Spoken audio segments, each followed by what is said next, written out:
Karita, what do you mean by pre-bullying? I've never heard that. Awesome. Thank you. So that's a really great question. So pre-bullying is a neologism that I coined to really explore the phenomenon of bullying but from a less reactive viewpoint. I lived out west for a long time, and one of the things that we talk about out west is the idea of fire management versus fire fighting. And so for me, the focus on pre-bullying is to really examine the phenomenon of bullying from a non-reactive point of view. So to examine the escalations of activities, of encounters before they get to violence, and really thinking about bullying not as a single moment, but a series of encounters that students have with each other, with teachers, with the system of schooling. And so what that really does is not only refocus us from a reactive point of view, which I think is where we are as a culture, is where we are legislatively, but to really look at the moments, the small moments, frankly the easy moments, where educators and adults can intercede, interrupt, counteract a string of negative behaviors around that culminate in bullying or even acts that are bullying. How has your work on pre-bullying changed? Ooh, another really good question. So, my work on pre-bullying has changed, and one of the reasons why I'm doing this videotape is because the writing cycle is extended while my research cycle is much shorter and much more vibrant than waiting for work to come out, waiting for work to be reviewed, waiting for work to be published. And so my work has changed significantly in part because the grant that I received to do the training was really was teacher focused, school psych focused, school staff, school counselor focused, and so really looking on training them so they had a set of skills in their pockets to interrupt and provide counter narratives to bullying, to pre-bullying.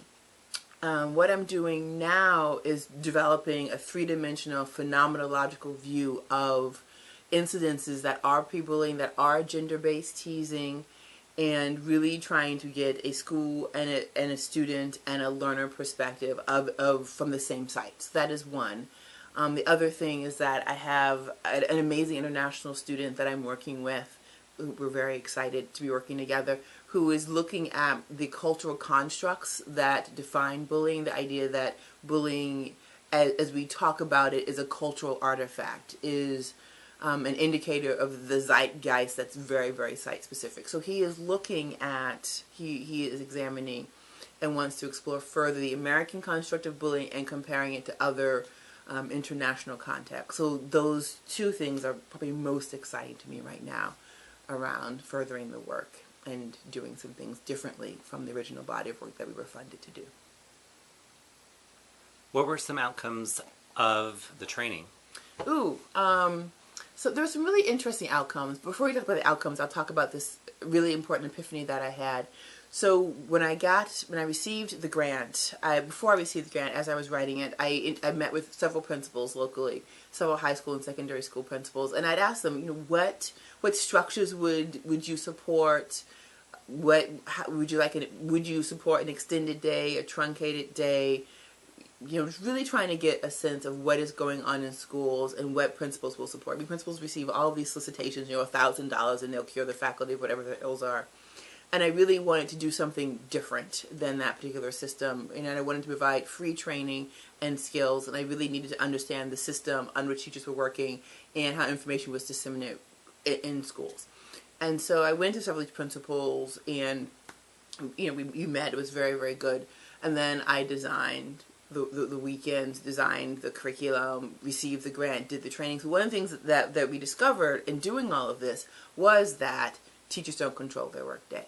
And that as federal tensions have risen, federal response to the state sends messages to school districts, districts to superintendents, superintendents to principals, principals to teachers. And what we're finding is that principals are planning their PD a year in advance. So teachers are actually losing control over their training time, their skills acquisition, and the time available for them to go out and have these trainings during the school day.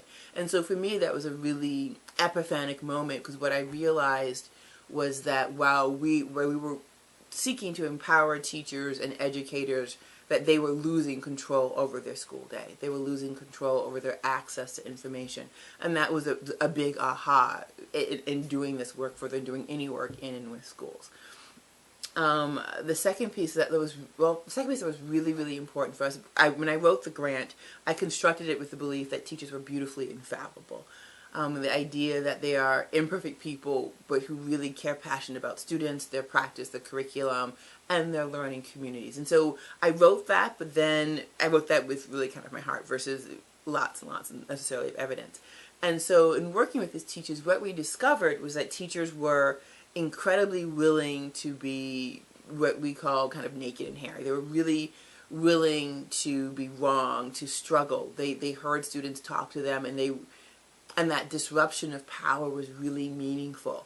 It was really incredible to watch teachers listen to students who were late adolescents talk and reflect back on these moments where they were harassed, or they were teased, or they were pre-bullied based upon gender performance, perception, or identity. And so it was really incredible having this body of evidence about how passionate teachers were about acquiring skills that changed how schools functioned and how students were treated in them.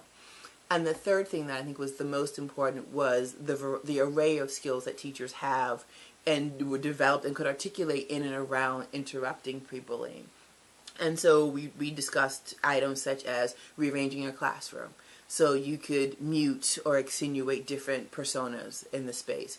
We talked a lot about using humor to access students, talking about your point of view, coming at interrupting, intervening from an authentic point of view based upon teachers' own lifestyles or identities, and that the idea that every individual teacher was empowered because they each had unique identities. And so the development of a skill set that was both personal and relevant, and just the idea that desiring to interrupt, that interrupting doesn't have to be perfect, but what it really is a notification to a child that you are there, that you are seen, you are not invisible.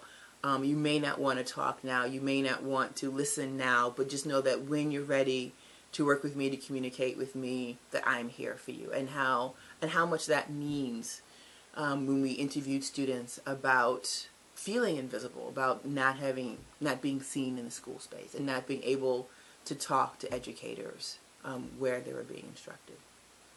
Great. Thank you. Where are you going next? Ooh, a really good question. So I talked a little bit about this phenomenological view, and I'm really, first of all, my interest really is in gender hierarchy and the ubiquity of gender hierarchy and the perception of gender performance, performance, perception, or identity. And so next, I really would like to work at a single site and work on training teachers, to work on interviewing students, so we have a very round and context-specific view of a phenomenon of pre-bullying. I would also like to do some more reflective longitudinal work. Again, I have this grad student, which I'm very excited of working with, and he is interviewing teachers who were trained a year and a half ago about the longevity of the skills that they're using. The research received 3 to 4 months out from the training, so that the skill sets really impacted how they perceive gender, how gender was at play both in their personal and their professional relationships. And so I'd like to expand that body. And I'd just like to do more work in really helping teachers develop identities, authentic identities around interrupting, disrupting, and reintroducing, reinscribing is what we call it, developing these counter narratives so that they can convert this series of escalating pre-bullying incidences and mute them. Great, thank you. Thank you. Yay.